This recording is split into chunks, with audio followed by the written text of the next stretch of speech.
Today we're taking inspiration from my friend Kat Rains, who has a unique way of making collage papers with bubbles. I'm going to try out her technique as explained in one of her videos, then try the technique on gel plates for some really great results. I'm Drew Steinbrecher and welcome to my channel. Don't forget to subscribe for more gel plate and collage tips. For this technique, you'll need any kind of paper you like collaging with. I have some copy paper and some various tissues and craft papers. You'll also need straws, and this contraption I made using a cut-off plastic bottle with a sock over top held on with rubber bands. You'll need dish soap and water, various acrylic paints, something to mix the water and soap mixture, and something to lift the bubbles out of the container, and a gel plate and brayer. To get started, add some paint to your container. Here I'm using acrylic alcohol inks. Then add soap. You want about an equal ratio of paint to dish soap. Then add water.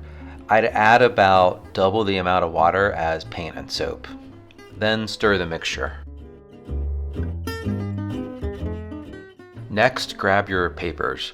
I don't usually wear gloves, but I've never done this before, so I don't know how messy it's gonna get. Now, take your bottle and sock contraption thing and dip it into the soap mixture. The sock should be saturated. Mine didn't really fit into the cup, so I suggest using a container that's wide enough. Then blow through the mouth of the bottle to create bubbles onto the paper. Try with different colors. Next time I do this, I probably will choose darker colors, as these were fairly faint on the paper when it was dry. Once on the paper, the bubbles will start to pop, and what will remain is the cool texture on the paper. It creates a really cool texture for some awesome collage papers.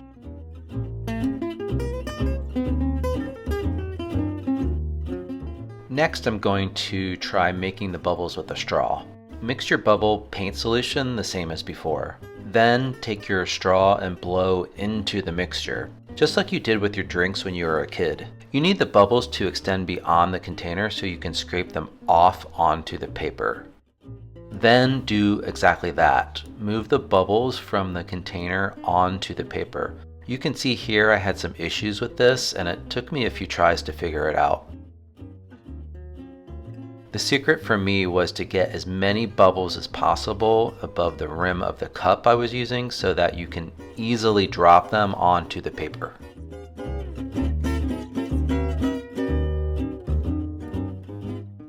Like I mentioned earlier, I think one of the secrets is to use darker paints. I also think covering more of the paper by adding more layers would also help. I wasn't really getting the results I wanted, so I went to what I'm comfortable with. You didn't think I'd really get through this video without using a gel plate, did you?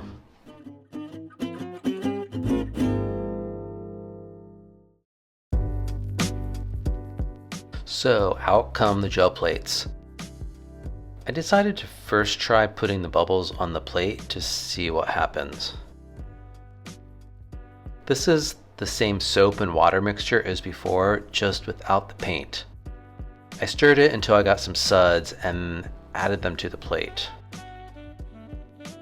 The suds didn't really work and just left more water on the plate than anything. So I soaked it up with paper towels.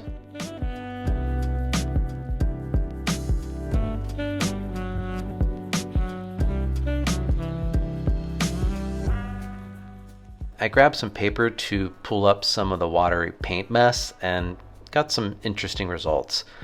I mean, that's not bad for collage papers.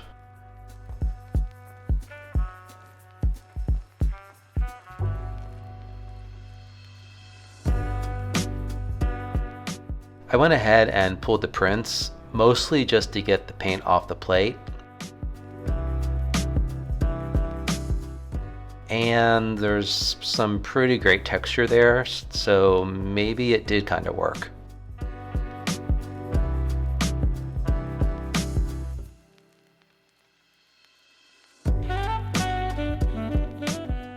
I got out the bigger plate and tried again. By the way, if you like what you're seeing, don't forget to like and subscribe. Here I'm using a silicone color scraper, but you can use whatever you have, a wedge or an old credit card or a paintbrush, whatever works for you. So this time I decided to not soak up the water with paper towels and instead used paper to soak up the watery mess.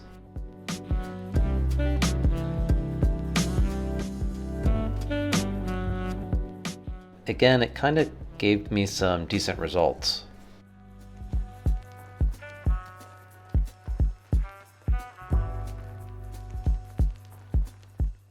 Just like before, I got some decent texture. It's not the most amazing, but again, it's a start.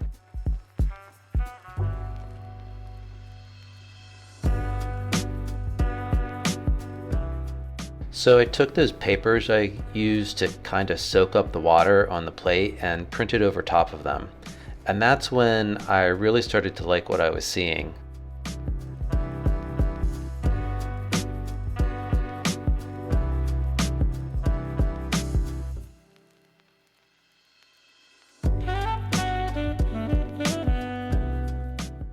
Oh, that's really cool. Look at that texture.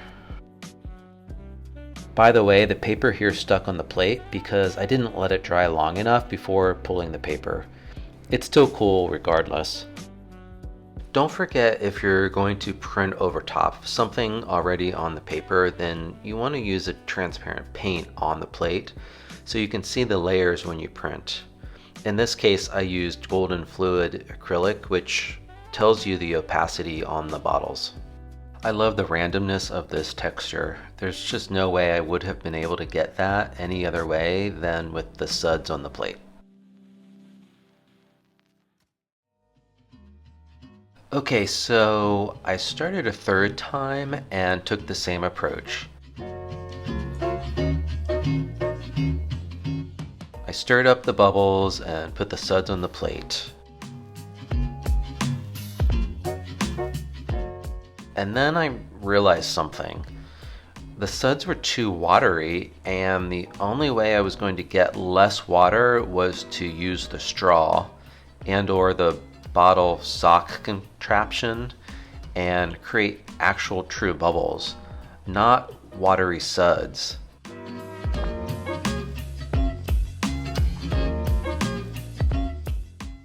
Just like I mentioned before, here you can see the bubbles are overflowing out of the cup, and that allows you to move the bubbles easily from the container to the plate.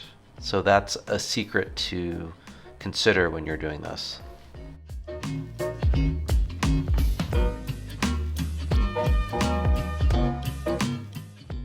I tried the bottle sock thing again because why not? But I think I like the straw method the best.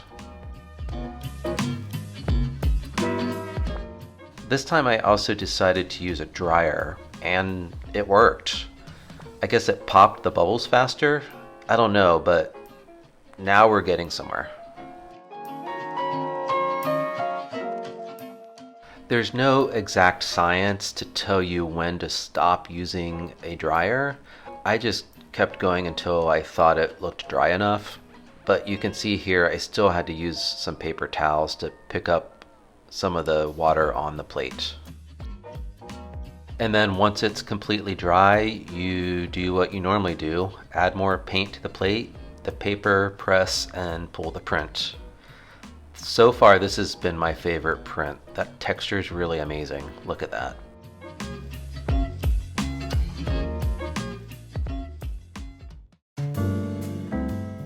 For the fourth and final test, I decided to try golden fluid acrylic on the top of the plate and Liquitex Basics on the bottom of the plate to see if that made a difference with the bubbles. I used the straw method for the bubbles and also used the dryer.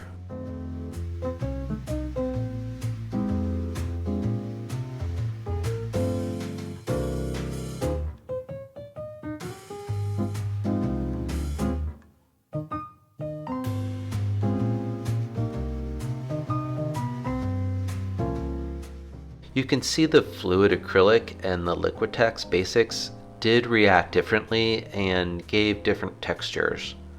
So try the paint you have and see what works.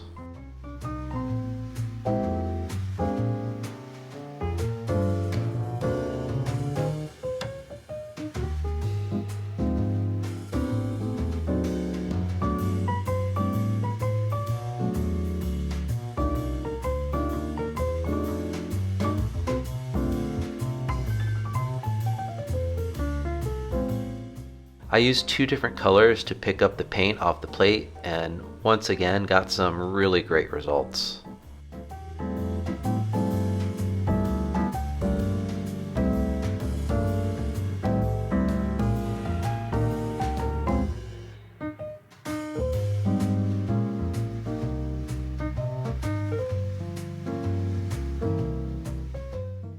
The video is of course edited, but I always let my papers sit on the plate until they're dry. That can be anywhere from 10 minutes to overnight. That texture is really amazing. It's going to make really great collage papers. Would I do this again? Absolutely. But I think I would stick with the first method of the bubbles directly on the paper, or the last method of the bubbles on to the gel plate. Again, thanks to Kat Rains for the inspiration. Her original bubble collage paper video is linked below so you can see her method.